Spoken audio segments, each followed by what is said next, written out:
Okay. Okay. I was here last Wednesday, but I was suffering from severe fatigue. Did we read letter 109? And we're on 110 now? Because I think I remember her seeing Dear Nirmal, which was Swami Madhavananda, page 186. Before we start, I want to make sure I'm where we belong. That's a code for life. Okay. Does that sound like? Yeah, I'm sure we read that one, so we're on Dear D again. Yeah, I think Yeah. so. Okay. And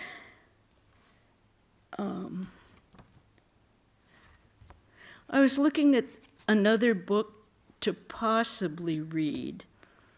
And how many of you know anything about Swami Subodhananda, Latu Maharaj? So I'm just checking out two different books right now to see which one to read. Or Subodhananda Koka Maharaj. Oh. He was Swami Prabhavananda was quite close to him when he was a brahmachari, or when he first moved into Bellarmine. I'm talking to the people on the Zoom. Okay, I think it's time to start now. Okay. Okay? So if you all mute yourselves so I don't hear you doing stuff. Okay? And as I say, good afternoon to everyone else. We're on Spiritual Treasures, the letters of Swami Turiyananda, and we're on page 187 if you're following along, on letter number 110. Shashi Niketan, Puri, 19 September 1917. Dear D, I am pleased to observe your power of discrimination. You wanted to know about my early life, but I don't like to talk about it. However, you also wanted to know how I first met Sri Ramakrishna. That I am answering in brief. I first saw Sri Ramakrishna at Dinanath Basu's house in Bagbazar. That was long, long ago. In those days, the master would frequently go into samadhi. About that time, Keshab Chandra Sen had become acquainted with him. Kalinath Basu, Dinanath's brother, was a follower of Keshab Sen. He happened to see Sri Ramakrishna and was deeply impressed. So he asked his brother Dinanath to bring Sri Ramakrishna to their house. That is how the master came to visit Bagbazar. We were all young, about 13 or 14 years old. People referred to Sri Ramakrishna as the Paramahamsa, so they were all talking about the Paramahamsa's visit. Some other boys and I were curious, and we went to see him. We saw a carriage with two men in it stop in front of Dinanath's house. Immediately, people began to say, "The Paramahamsa has come, the Paramahamsa has come," and began moving towards the carriage. First, one of the men in the carriage got down. This was Hridoy Mukbadaya, Sri Ramakrishna's nephew. He was well built, and there was a large vermilion mark on his forehead and a gold amulet tied around his right arm. Looking at him, one felt that he was a strong and very active person. He stood close to the carriage and helped the other person alight. The other man appeared very thin. He had a shirt on, and his cloth was securely tied around his waist. On his feet one of his feet was on the step of the carriage, and the other was inside. He was in a quasi-conscious state, and it seemed as if someone quite drunk were being taken out of the carriage. But when he got down, what a wonderful sight. There was an indescribable radiance over his face. I thought, I have heard from the scriptures about the great sage Sukadev. Is he the same Sukadev? By that time, many others had joined them, and they were taken to the second floor of the house. I followed them. When the Paramahamsa became a little conscious of the outer world, he opened his eyes and saw a large picture of Mother Kali on the wall. Immediately he saluted her and started to sing in a soul-bewitching manner. It stirred a wave of devotion in all who had gathered there. The song expressed the idea that Kali and Krishna are identical. O Mother, for Yashoda you would danced when she called thee her precious blue jewel. It is impossible to describe the extraordinary feeling this song aroused in everyone. 2 or 3 years later, I went to Dakshineshwar and saw Sri Ramakrishna in his room. This is much for today, your well-wisher, Turiyananda. 57 Ramkanta Bose Street, Calcutta. Dear Nirmal, this is Swami Madhavananda. Glad to receive your letter of November 19. I was delighted to learn that you have derived joy from studying Swamiji's Jnana Yoga. There is tremendous power in those lectures on Jnana Yoga because he spoke from his own experience. That is the difference between speaking from personal experience and speaking from hearsay. Why did you express so much despondency? If the ego does not go, remember that the Master said, whose ego is this? This ego belongs to God. Knowing this, be at rest. The Master taught that if the ego does not leave, one should follow these attitudes. I am a servant of God. I am a child of God. If one can establish a relationship with him, then there is no more fear or anxiety. Stay wherever the Lord has placed you and fix your mind on him. Then you will find joy everywhere. In fact, far and near are the mind. So the Upanishad says, the Atman is far and likewise near. It is inside all this, and it is outside all this. Isha Upanishad. May the Lord fulfill your prayer. That is my sincere prayer to him. Your well-wisher, Turiyananda. Dear Ramesh, from 57 Kamkanta Bose Street, Calcutta, 4 December 1918. I received your letter a few days ago. I was very happy to learn of your noble resolve. It is very rare and unlikely that a man will not make any mistake. But by realizing one's fault and desisting from repeating it, one manifests one's manliness. Without brooding over past deeds, if one is cautious about the present and the future, one derives immense benefit.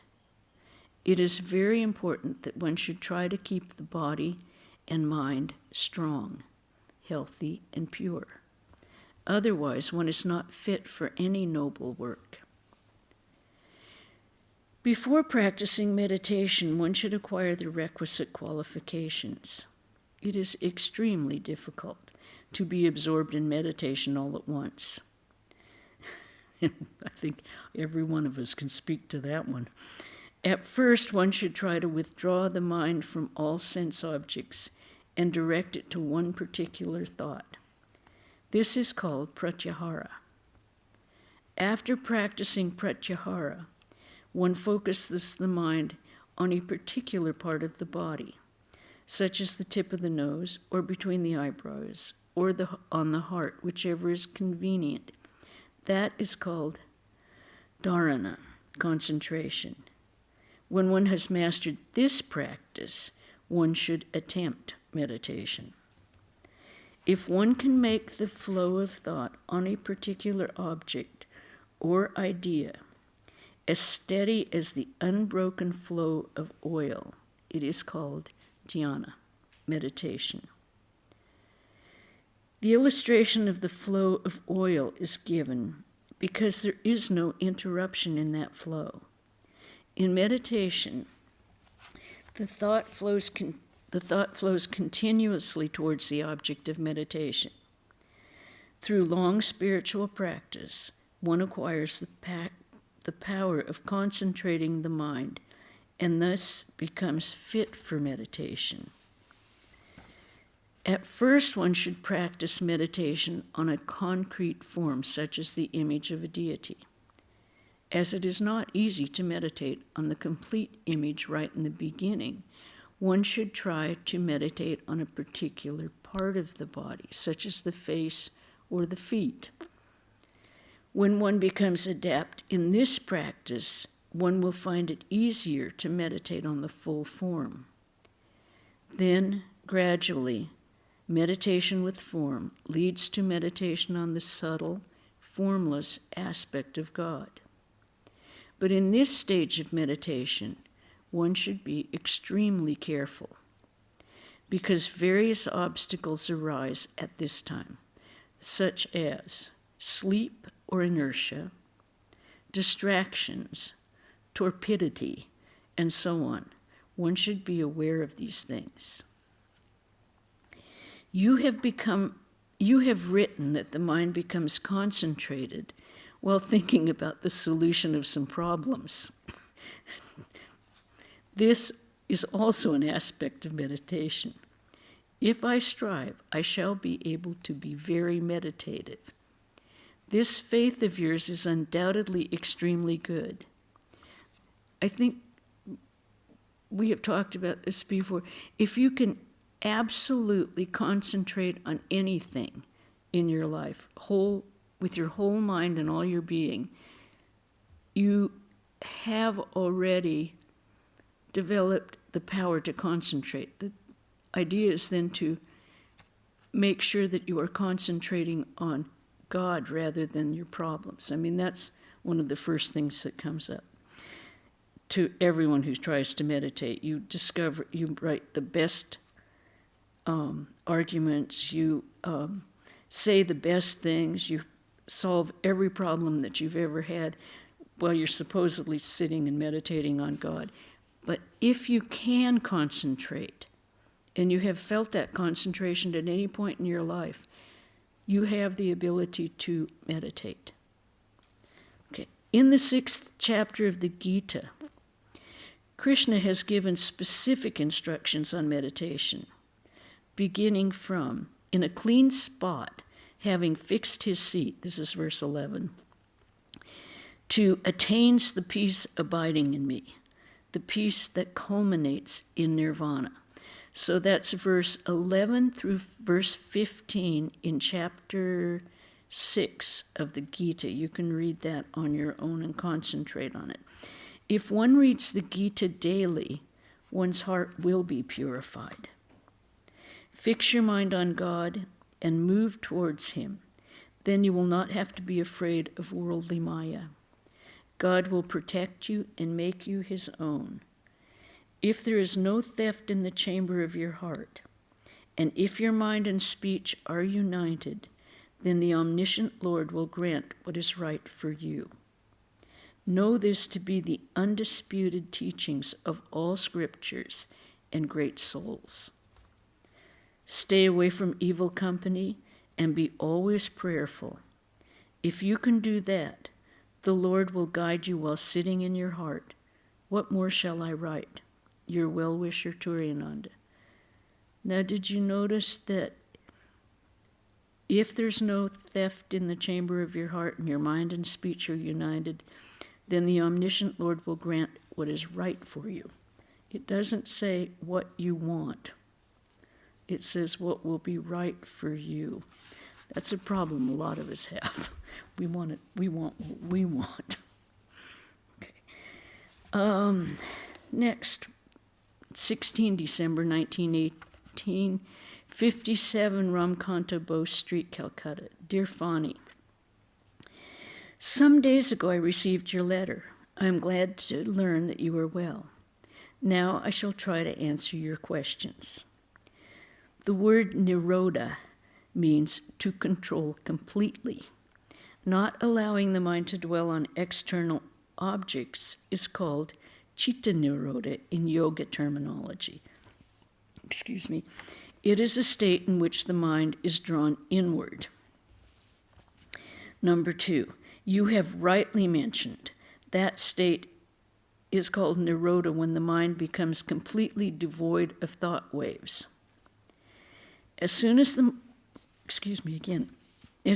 mind stops thinking, the Atman, who exists as the witness, is established in its own nature. Number 3, he's going right down the questions. Concentration means making the mind one-pointed, just as the end of a piece of thread has to be pointed before it can pass through the eye of a needle. The master used to say, a thread can now pass through the eye of a needle if the tiniest fiber sticks out. Likewise, if the mind is even slightly disturbed, one cannot meditate. Concentration or one-pointedness means to make the mind still. Number 4, control of the thought waves of the mind comes from concentration. The previous state of nirodha, or complete control, is one-pointedness. Number 5, thought waves are controlled by practice and detachment. Practice means to hold one idea in the mind again and again. Generally, the mind jumps from one idea to another, and it never remains still. To fix the mind on one object without allowing it to wander is called practice. In this connection, Krishna said in the Gita, "Let him withdraw the fickle and unquiet mind from whatever causes it to wander away, and restore it to the control of the Atman alone." That's chapter 6, verse 26. 6th question. You have asked, can the thought waves be fully controlled through discrimination, practice, and dispassion without practicing concentration and meditation? From discrimination comes the result of meditation, complete control over the changes in the mind. In other words, it is possible to control the mind's changes either through meditation or through discrimination. Through the practice of discrimination between the real and the unreal, the mind becomes controlled and ultimately reaches the goal. In that superconscious state, one experiences the Atman, absolute existence. And through the practice of concentration and meditation, the mind also becomes controlled and attains the superconscious state. Thus, being unmodified, it experiences the Atman. Discrimination is the path of self-knowledge. Concentration and meditation are the paths of yoga. Although the paths are different, the goal is the same. Followers of both paths realize the Atman and go beyond all misery. A devotee, however, without going through such arduous and difficult methods, dedicates his heart and soul to God. The devotee becomes blessed by attaining God through intense love. This is the easiest path for the devotee. Your well-wisher, Turiyananda. 57 Ramkanta Bose Street, Calcutta, 6 January 1919. Dear Fani, I received your letter yesterday. Now I shall answer your questions. Number 1. According to the yoga aphorisms of Patanjali, yoga is the control of the thought waves in the mind. In the Gita, the word yoga has been defined in many ways, such as even-mindedness in success and failure is called yoga. Chapter 2, verse 38. Skill in action is called yoga. For chapter 2, verse 50. Please remember, all these definitions are meant for restraining the changes of the mind. Number 2. Therefore, yoga as control of the thought waves in the mind, and yoga as even-mindedness in success and failure, both refer to the same state and not to different things. Question number 3. Equanimity of the mind is attained when the thought waves are completely stopped. Otherwise, equanimity is not possible. 4. I did not see whether there was any mark of a wheel on the soles of the Master's feet, nor have I heard about this from anyone else. If somebody has seen that sign in a dream, I can't say whether that is true or false. But it is undoubtedly auspicious to see the Master in a dream. Question 5. Skill in action is called yoga. This means that the same action, when it is done ordinarily, becomes the source of bondage. But when this action is done in the proper spirit, it purifies the mind and eventually destroys bondage. Thus, it becomes yoga. For instance, work done with attachment leads to bondage, and when the same work is done with non-attachment, it becomes the cause of liberation. This attitude of non-attachment springs from yoga. Therefore, this very skill is called yoga. Your well-wisher, Turiyananda. This has been fairly dense stuff. Does anyone have any questions? Or want anything clarified before we go on? Okay.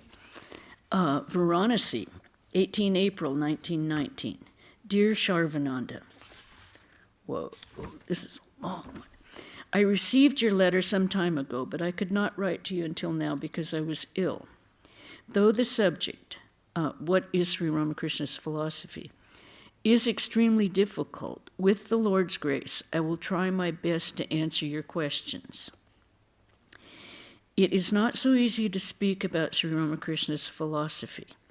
It seems to me to encourage the followers of all religions, he declared, as many faiths, so many paths. He made this statement after he himself had practiced the disciplines of various religious paths and experienced that their paths led to the same truth. The ultimate truth is one and non-dual.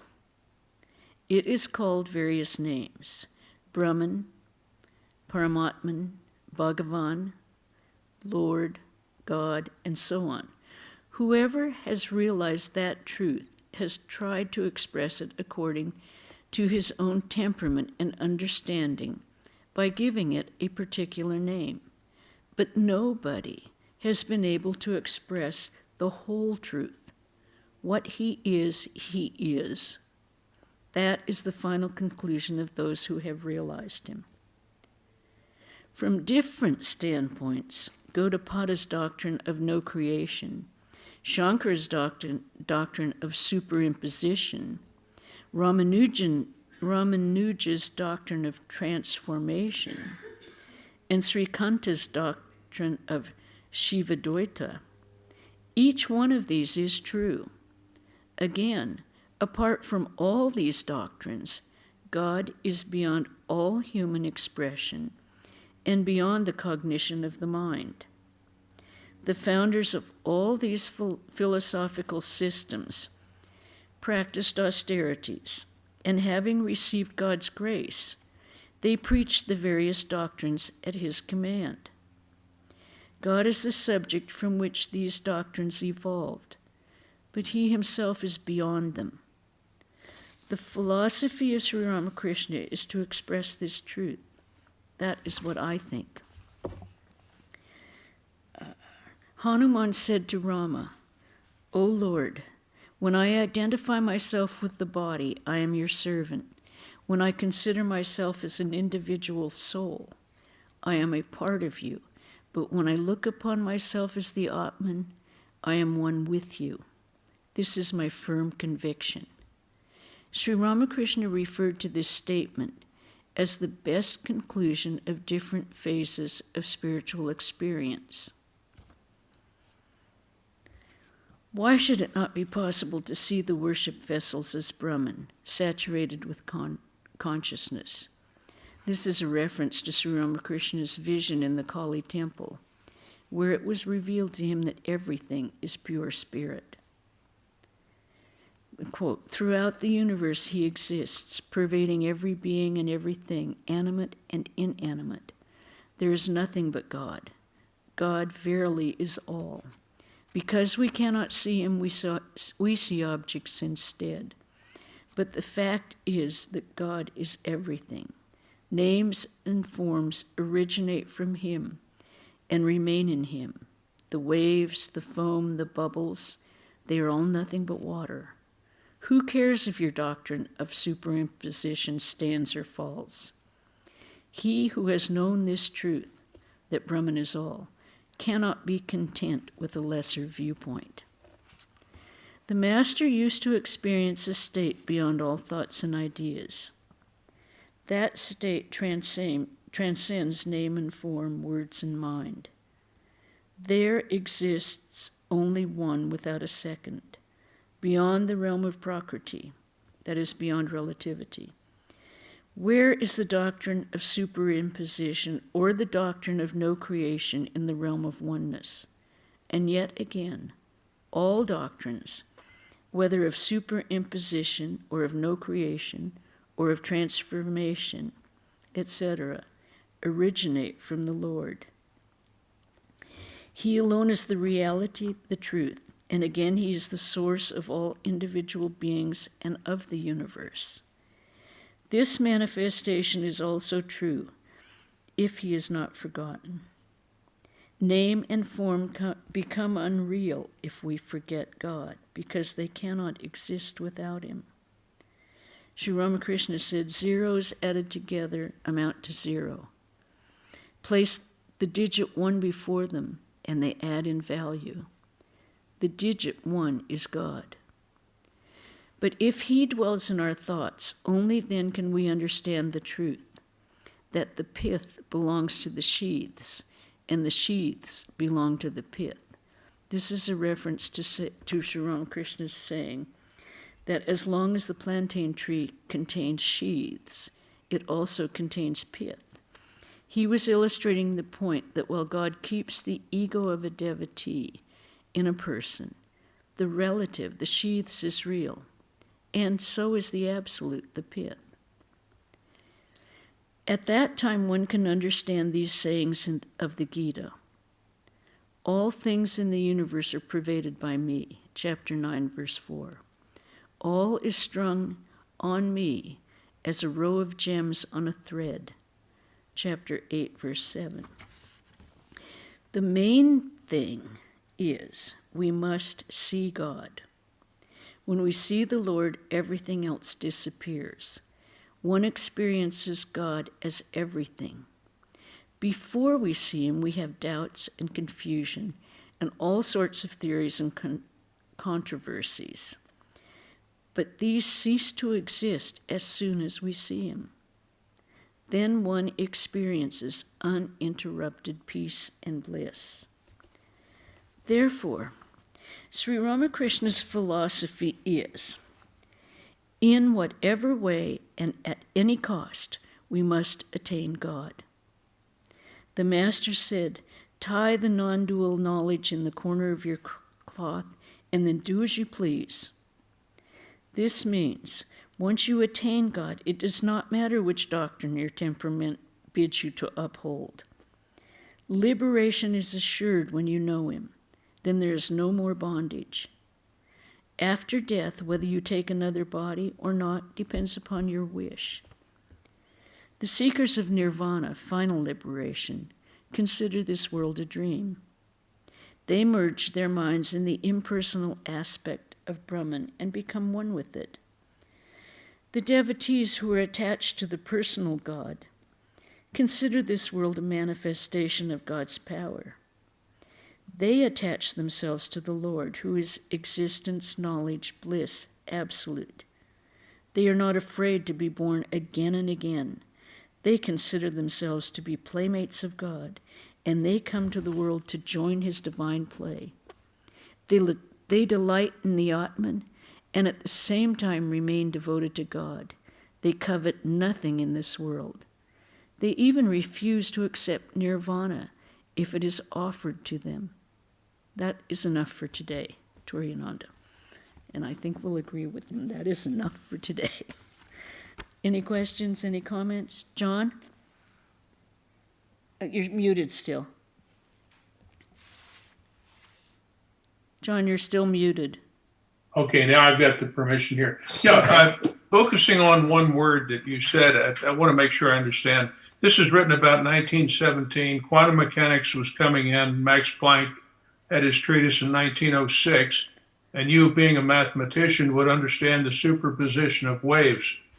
So I'm wondering, what does that phrase mean to you in the context of the Swamis? Is it anything like the mathematical context that you and I both know? Which phrase are we talking about? You talked about superposition. Superimposition of God upon the Maya upon God. Oh, all right. Well, you didn't say this, so now I have. No. You kind of have to get.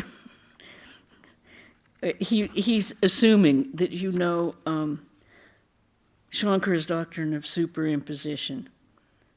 Okay, well, that sounds like Schrodinger. Having seen the cat on the video here, I'm thinking of Schrodinger and the superposition of waves. Anyhow, that was my question. Thank you. Any other questions? Okay, as everyone knows, we're gearing up for a big doings in October.